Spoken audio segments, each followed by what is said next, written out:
अरे वाह, एक तो चिराग मेरे घर में पहले से था, बाकी के 3 और भगवान ने मुझे नसीब किए हैं। आ जाओ मेरी प्यारी बहू, मेरे इस छोटे से घर में तुम्हारा स्वागत है। हिमानी बहू, चल अपनी तीनों देवरानियों की जरा आरती तो कर। जी माँ। हिमानी ने बड़ी ही खुशी खुशी अपना तीनों नई नवेली देवरानियों की आरती कर उनका गृह प्रवेश करवाया। लेकिन हिमानी ये नहीं जानती थी कि वो कौन सी आफतों को अपने घर में बुला रही है। नई बहुओं का पहला दिन तो कुछ इस तरह से बीत गया। तीनों ही हेमा की छोटी बहुएं अमीर घरानों से थीं, जो दहेज में अपनी हर तरह की सुविधा का सामान लेकर आई थीं। सिर्फ एक हिमानी ही गरीब परिवार से थी। नई बहुओं की शादी के लगभग 1 हफ्ते बाद। अरे रीमा, तुम्हें माँ, आपने कमरे में क्या एसी चलाया हुआ है? जी हाँ, मैंने एसी ही चलाया हुआ है, लेकिन जेठानी जी यहाँ खड़ी होकर आप ज्यादा इसकी मजे मत लीजिए। मतलब? मुझे कोई मतलब नहीं बताना है। रीमा ऐसे बोलती हुई एसी को बंद करके कमरे से बाहर आ गई। हिमानी को यह बेरुखा सा बर्ताव काफी अजीब लगा, लेकिन उसने उसे नजरअंदाज कर दिया। ऐसे ही दोपहर के समय। हाँ, मेरा तो पेट भर गया। अब तो मैं चली अपने कमरे में थोड़ी सी कूलर की हवा खाने। बहू, खा पी कर जल्दी, टेबल पर से बर्तन भी उठाने होते हैं। मैं जानती हूँ मम्मी जी। हाँ तो कहाँ जा रही हो? इन्हें समेट कर जाओ। मम्मी जी, जेठानी जी है तो सही, इन्हें समेटने के लिए तो मैं मेहनत क्यों करूं? जेठानी जी तुम्हारी जेठानी है, क्योंकि कोई नौकरानी नहीं है जो तुम उस बेचारी पर ही गर्मी में सारा लोड डाले रखती हो। मम्मी जी, हम आपकी अमीर बहुएं हैं जिन्होंने आपको भर भर कर दहेज दिया है।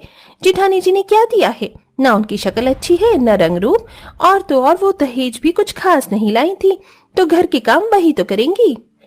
उल्टा अपनी सास को ही समझाकर सावित्री अपने कमरे में चली गई। तीनों छोटी अमीर बहुएं यही करती थीं। सारा सारा दिन बेचारी हिमानी ही कामों में लगी रहती थी और तीनों अमीर बहुएं अपने अपने कमरों में कोई एसी चलाकर तो कोई कूलर पंखे में ही अपना समय गुजार देती थी। हिमानी के कमरे में किसी भी तरह के कूलर और एसी की सुविधा नहीं थी। एक पंखा उसके कमरे में लगा हुआ था जो ठीक से हवा नहीं देता था। ऐसे ही सिलसिला जारी था। तीनों देवरानियां गर्मी में अपने कमरों में से निकलती भी नहीं थी और बेचारी हिमानी ही पागलों की तरह घर के सारे काम करती रहती थी। हिमानी, कहाँ जा रही हो? माँ जी, मैं खाना बनाने जा रही थी। तू खाना क्यों बनाएगी? सुबह से सारे काम तू ही कर रही है। तू घर की बड़ी बहू है, अपनी देवरानियों को बोल कि वो कोई काम देखें। माँ जी, उन्हें बोलने का कोई फायदा नहीं है, वो कोई काम नहीं करेंगी। और अगर मैंने उनसे कुछ करने को कहा भी तो हो सकता है कि बेवजह कोई बात बन जाए। हिमानी ऐसे बोलकर रसोई में चली गई। गर्मी में पूरी रसोई में भपका हो रहा था। ऐसे में हिमानी ने गैस जलाई और वो खाना बनाने लगी। कितनी गर्मी है, ऐसा लग रहा है जैसे इस रसोई में ही उबल रही हूँ। एक तरफ हिमानी थी जो सारे परिवार के लिए मेहनत कर रही थी, तो वहीं दूसरी तरफ एकदम सही कहा तूने, इतनी गर्मी में तो कुछ भी करने का मन नहीं करता। अरे ये किसने किया? अचानक ही गायत्री के कमरे का कूलर बंद हो गया। वो कूलर किसी और ने नहीं बल्कि हेमा ने बंद किया था।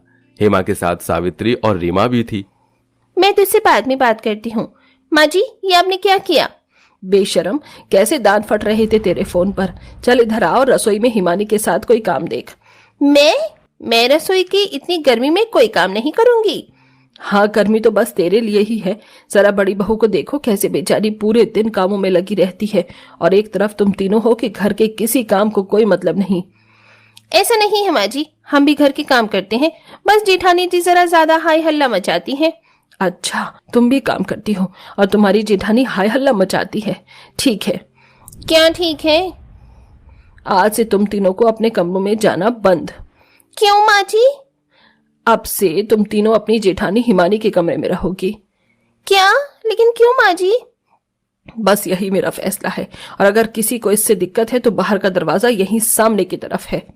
हेमा की बात तीनों बहुएं समझ नहीं पाई थीं, लेकिन उन्हें न चाहते हुए भी उसकी बात को मानना पड़ा। हेमा ने तीनों बहुओं के कमरों में ताला लगा दिया और तीनों को हिमानी के कमरे में छोड़ दिया। अब रहो यहाँ। हेमा मुस्कुराती हुई वहां से चली गई। ये माँ जी हमसे चाहती क्या है? इन्होंने हमें इस छोटे से कमरे में क्यों बंद कर दिया है? सही कहा, यहाँ पर तो बैठने का भी मन नहीं कर रहा है। माँ जी ने कुछ सोचकर ही ये फैसला लिया होगा। आप सभी गर्मी के बारे में ज्यादा मत सोचिए। अगर आप गर्मी को भुलाकर किसी काम में लग जाएंगी तो आपको ये कम महसूस होगी। तुम तो बोलो हिम्मत, काली कल्लो जेठानी जी, ये जो भी हुआ है सब कुछ आपकी ही वजह से हुआ है।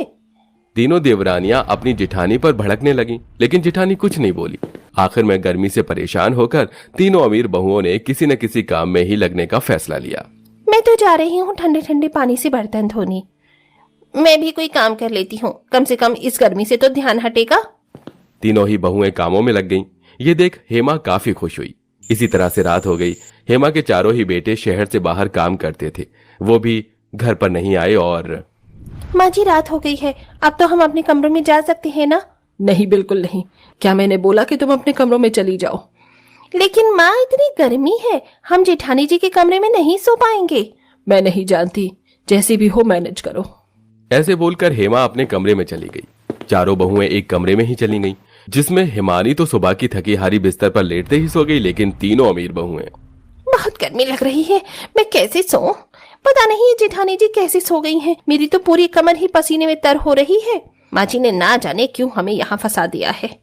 तीनों बहुओं की ऐसे ही जागते हुए रात कटी और अगली सुबह।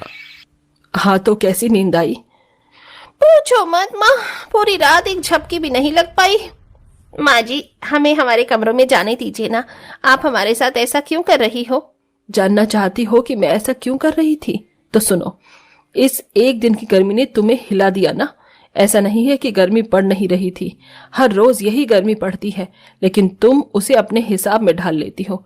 पर बेचारी तुम्हारी जेठानी गरीब है तो वो ऐसा नहीं कर सकती। वो इसी गर्मी में रोजाना भूनती है, और इतना ही नहीं, इतना सब कुछ हो जाने के बावजूद तुम भी उसकी मदद नहीं करती हो। मेरा मकसद तुम्हें एक साथ करके सिर्फ तुम्हें तुम्हारी जेठानी की हालत का अंदाजा करवाना था कि बिना किसी कूलर और एसी के काम में लगे हुए ये गर्मी कैसी लगती है, क्योंकि तुम तो घर में कोई काम देखती नहीं थी, ऊपर से अपनी जेठानी को ताने भी देती रहती थी। लेकिन एक दिन उसकी जिंदगी जीकर तुम्हें कैसा लगा? हेमा की बात सुनकर तीनों छोटी बहुओं का सिर शर्म से झुक गया। अब उनके पास अपनी सास की बात का कोई जवाब नहीं था। हमें माफ कर दीजिए जेठानी जी। माँ जी आज हमें आपने आईना दिखा दिया। मुझे भी, और मुझे भी। अरे नहीं, ये आप सभी कैसी बातें कर रही हैं? मुझे किसी की माफी नहीं चाहिए। जेठानी जी अब से हम भी आपके कामों में आपकी मदद किया करेंगे, और आप चाहें तो हमारे साथ हमारे कमरों में रह सकती हैं। तुम्हारा शुक्रिया गाय।